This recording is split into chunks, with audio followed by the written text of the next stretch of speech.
गरीब दादा और पोते की कहानी। गांव के एक छोटे से कच्चे घर में रामलाल नाम का एक बूढ़ा आदमी अपने पोते राहुल के साथ रहता था। रामलाल 70 साल के थे और उनकी पीठ झुकी हुई थी। उनके सफेद बाल और झुर्रियों से भरा चेहरा उनके संघर्षों की गवाही देता था।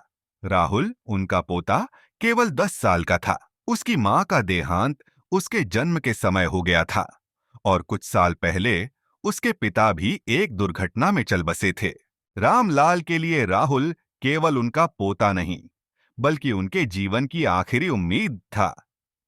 उनकी गरीबी इतनी गहरी थी कि 2 वक्त की रोटी जुटाना भी मुश्किल था। घर की छत से पानी टपकता था और बरसात के दिनों में तो उनका जीना और भी कठिन हो जाता था। लेकिन रामलाल ने कभी हार नहीं मानी। संघर्ष की शुरुआत। रामलाल रोज सुबह सूरज निकलने से पहले खेतों में मजदूरी करने चले जाते थे। उनकी उम्र अब मेहनत करने के लायक नहीं थी, लेकिन उन्हें राहुल की परवरिश करनी थी। वह चाहते थे कि राहुल पढ़ लिखकर बड़ा आदमी बने और उनका नाम रोशन करे। राहुल गांव के सरकारी स्कूल में पढ़ता था। उसके पास न तो नए कपड़े थे, न ही जूते। वह नंगे पैर स्कूल जाता और फटे पुराने किताबों से पढ़ाई करता। कभी कभी स्कूल के बच्चे उसका मजाक उड़ाते थे, लेकिन राहुल को अपने दादा की मेहनत का एहसास था। वह हमेशा कहता, दादा, मैं बड़ा होकर बहुत पैसा कमाऊंगा और आपको आराम दूंगा। दादा का त्याग। एक दिन राहुल ने स्कूल से आकर कहा, दादा, हमें अगले हफ्ते स्कूल के लिए यूनिफॉर्म खरीदनी है, नहीं तो मुझे क्लास से निकाल देंगे। यह सुनकर रामलाल परेशान हो गए। उनके पास इतने पैसे नहीं थे कि वह यूनिफॉर्म खरीद सकें। अगले दिन रामलाल गांव के बाजार में गए और एक सेठ से कर्ज मांगने की कोशिश की। लेकिन सेठ ने उनका मजाक उड़ाया और कहा, तुम जैसे गरीब आदमी को कर्ज देकर मैं अपना पैसा क्यों डुबाऊं? रामलाल ने हार मानने के बजाय अपनी पुरानी गाय को बेच दिया, जो उनके पास सालों से थी। वह गाय उनके लिए किसी परिवार के सदस्य से कम नहीं थी, लेकिन उन्होंने राहुल की पढ़ाई के लिए यह बड़ा त्याग किया।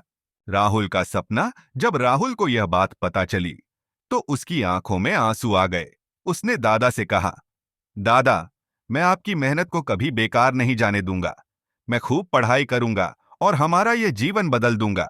राहुल ने अपनी पढ़ाई में जी जान लगा दी। वह रोज सुबह स्कूल जाने से पहले दादा के साथ खेतों में काम करता और फिर रात में लालटेन की रोशनी में पढ़ाई करता। चमत्कार की शुरुआत। एक दिन गांव के स्कूल में एक बड़ी प्रतियोगिता का आयोजन हुआ। यह एक निबंध लेखन प्रतियोगिता थी, जिसका विषय था मेरे जीवन का सबसे बड़ा हीरो। राहुल ने अपने दादा पर एक दिल छू लेने वाला निबंध लिखा। उसने लिखा, मेरे दादा मेरे हीरो हैं। उन्होंने अपनी जिंदगी मेरे लिए कुर्बान कर दी। मैं उनकी मेहनत और त्याग को कभी नहीं भूल सकता। यह निबंध जिला स्तर पर पहले स्थान पर आया और राहुल को 5,000 रुपए की छात्रवृत्ति मिली।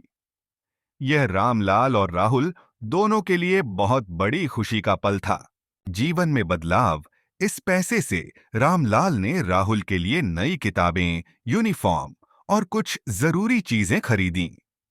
अब राहुल की पढ़ाई पहले से और बेहतर होने लगी। उसकी मेहनत रंग लाई और उसने स्कूल में टॉप किया। कई सालों बाद राहुल ने एक सरकारी परीक्षा पास की और एक अच्छी नौकरी पाई। वह अपने दादा को शहर ले गया और उन्हें एक अच्छा घर दिलाया। दादा पोते का अटूट रिश्ता। रामलाल अब बूढ़े और कमजोर हो गए थे, लेकिन उनके चेहरे पर एक सुकून था। वह गर्व से कहते, मैंने अपनी जिंदगी में जो बीज बोया था, वह अब फल दे रहा है। राहुल हमेशा कहता, दादा, जो कुछ भी मैं आज हूं, वह आपकी मेहनत और त्याग की वजह से हूं।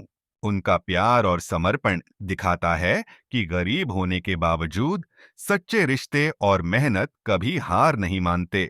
यह कहानी हमें सिखाती है कि गरीबी कभी भी सपनों को नहीं रोक सकती, अगर हमारे पास मेहनत और रिश्तों का सहारा हो। अगर आपको यह वीडियो अच्छा लगा हो तो कृपया हमारे चैनल को सब्सक्राइब करें और बेल आइकॉन को ऑन करें। देखने के लिए धन्यवाद।